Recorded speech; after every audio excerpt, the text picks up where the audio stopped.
Collector ఆఫీస్కు శాంతియుతమైన rally చేయడం ఏమంటే ప్రధానంగా మేము డిమాండ్లను పెట్టి ఉన్నాం. మా డిమాండ్లను నెరవేర్చేదానికి యాజమాన్యము ప్రభుత్వము మొండి వైఖరి వహిస్తుంది. మొదటగా 1999 నుంచి 2004 వరకు ఇస్తున్నటువంటి పెన్షన్ను ఈరోజు మా సంస్థలో పెన్షన్ ఇవ్వడం లేదు. అలాగనే 4 డిఏలు పెండింగ్ ఉన్నాయి. ఆ డిఏలను కూడా అడుగుతుంటే ప్రభుత్వ ఉద్యోగుల మాదిరిగా మీకు కూడా డిమాండ్ ఇస్తామని చెప్పడం ఇది న్యాయం కాదు. గతం నుంచి మాకు సంవత్సరానికి 2 డిఏలు ఇస్తుంటే ఆర్థిక లోటును బట్టి 2 డిఏలు ఇచ్చేటువంటి గవర్నమెంట్ ఈరోజు ఎందుకు ఇవ్వడం లేదని మేము గవర్నమెంట్ను యాజమాన్యాన్ని ప్రశ్నిస్తాం. అలాగే రాష్ట్రంలో ఉన్నటువంటి కాంట్రాక్టు కార్మికులు అర్ధాకిలితో మేము అడుగుతున్నటువంటి కోరికలు ఎవరిని ఉచితమైన కోరికలు అడగలేదు. మన భారతదేశం అత్యున్నతమైన న్యాయస్థానం ఇచ్చినటువంటి తీర్పును బట్టి న్యాయస్థానం ఏం చెప్పింది, వాళ్ళకి ఎలిజిబుల్ ఉంది కాబట్టి వాళ్ళని రెగ్యులర్ చేయమని చెప్పినారు. మేము ఈరోజు 26,500 మంది మా కాంట్రాక్ట్ కార్మికులను రెగ్యులర్ చేయవలసిందిగా దశల వారీగా మేము రెగ్యులర్ చేయమని అడిగి ఉన్నాము. మరి ముఖ్యంగా గ్రేడ్ 2లో ఉన్నటువంటి ఆ రోజు సంస్థ అయితేనే జీతాలు ఇస్తుంది, సంస్థనే పని చేయించుకుంటుంది. కానీ జేఎల్ఎంలకు వారికి పెట్టినటువంటి విధానాన్ని తొలగించి వారిని కూడా విద్యుత్ సంస్థలోనే విలీనం చేయాల్సిందిగా గ్రేడ్ 2 యొక్క విన్నపం రావాల్సినటువంటి మొండి బకాయిలను కూడా త్వరలోనే రిలీజ్ చేసి ఇంకో మాట చెప్తున్నాం. ఈరోజు మేము శాంతియుత ర్యాలీ చేసి ఉన్నాం.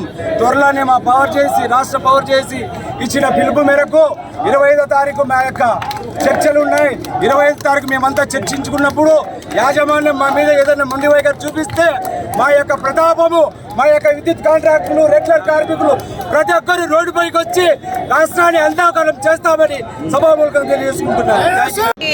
2015 నుంచి కన్వర్షన్స్ ఇవ్వలేదు సార్, అట్లే పెండింగ్లో ఉన్నాయి. ఆ కన్వర్షన్స్ కూడా మాకు విడుదల చేయాలి, కొత్త పోస్టులు ఇవ్వాలని కోరుకుంటున్నాం. నేను కాంట్రాక్ట్ ఎంప్లాయీ భార్యని. మా ఆయన పేరు బెంకి దాదా ఖలందర్.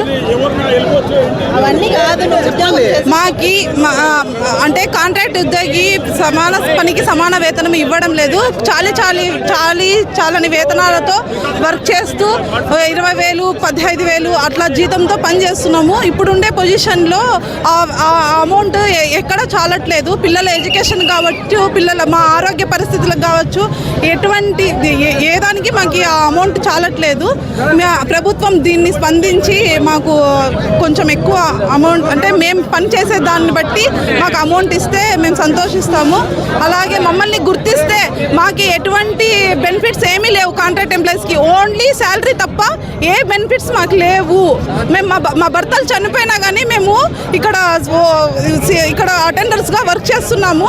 మాకు ఎటువంటి బెనిఫిట్స్ లేవు. ఆరోగ్య పరిస్థితులు బాగాలేకున్నా కానీ మాకు ఏమీ బెనిఫిట్స్ లేవు. నాకు వచ్చేది 13,000 శాలరీ. 13,000 శాలరీలో నా పాపని బతికించుకోవాలి, నేను రెంట్ కట్టుకోవాలి. నాకు అసలు అమౌంట్ అస్సలు చాలట్లేదు. మా ఆయన 16 ఏళ్ళు ఈ సంస్థకి విద్యుత్ శాఖకి వర్క్ చేస్తూ పోల్ నుంచి కింద పడి చనిపోయాడు. మాకు గుర్తిస్తే మేము ఆనందిస్తాము. మా జీవితాల్లో వెలుగులు నింపితే మేము కానీ ప్రజల జీవితాల్లో వెలుగులు నింపుతాము. ఒక్క క్షణం కానీ కరెంట్ లేకపోతే ఏది జరగదు. కరెంట్ ఉంటేనే ప్రతి ఒక్కటి జరుగుతుంది. ఫస్ట్ కరెంట్ ఉద్యోగిని గుర్తించండి, ఆ తర్వాత మేము కానీ మిమ్మల్ని గుర్తిస్తాము. మా బాధ, మా వేదన అర్థం చేసుకోండి. ప్రతిసారి ప్రతి సంవత్సరం ప్రతి ప్రభుత్వం వస్తే 5 ఏళ్ళకు ఒకసారి ప్రభుత్వం మారుతుంది, కానీ మా జీవితాలు అయితే మారట్లేదు. మమ్మల్ని గుర్తించండి, దయచేసి గుర్తించండి, మా బాధల్ని గుర్తించండి. మా భర్తలు చనిపోతే అసలు ఎటువంటి బెనిఫిట్స్ మాకు రావట్లేదు. అసలు రెగ్యులర్ ఎంప్లాయీస్కి, ఒకవేళ రెగ్యులర్ ఎంప్లాయీస్కి వస్తుంది జీతం ఎక్కువ, మాకు వచ్చేది 20,000, 30,000, 13,000 జీతమే. ఆ జీతాల్లో మేము ఎలా బతకాలి మీరే చెప్పండి కాస్త. ఇప్పుడుండే పొజిషన్లో ఈ సొసైటీలో 5,000 రెంట్ లేని ఎక్కడ ఇల్లు రాదు. ఎలా బతకాలి మీరే గుర్తించి మమ్మల్ని మీరు మా సమస్యలను సమాన పని, సమాన వేతనం ఇస్తారని ఆశిస్తూ నేనేమన్నా తప్పు మాట్లాడుంటే నన్ను క్షమించి. మీ పేరు మేడం? నా పేరు హసీనా. రైట్. నన్ను గుర్తించాలని నేను కోరుకుంటున్నాను. ప్రతి నా కాంట్రాక్ట్ ఎంప్లాయీస్ అందరినీ గుర్తించాలని నేను కోరుకుంటున్నాను.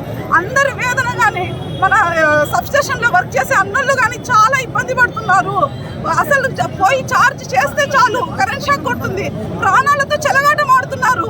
అలాంటప్పుడు మీరు ఒక 10,000 15,000 జీతం పెంచేది పెద్ద సంగతి కాదు కదా. మీరు పెంచాలని నేను మనస్ఫూర్తిగా కోరుకుంటున్నాను.